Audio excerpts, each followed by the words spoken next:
خدا صدامو میشنوی؟ دارم هر وقت صدات میکنم خودو میزنی به اونو.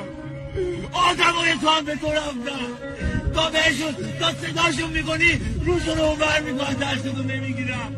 فقط میخواد تو شادیات کنارت باشم. میگم با خدا باش پادشاهی کن. من که یه عمر با تو هم بیمارم.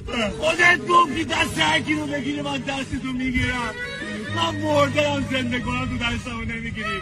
دست هر کسی رو گرفتم با همون دستم میرفتم. من هر وقت به این آدمات تکیه کردم به خودت قسم تنوتر شدم. بابا لقمه دهنمو کردم دهنشون با همون دست خفم کردن. چرا نمیفهمی؟ به خدا دیگه نو ندارم. یا دستمو بگیر یا تو هم مثل آدمات زمینم بزن.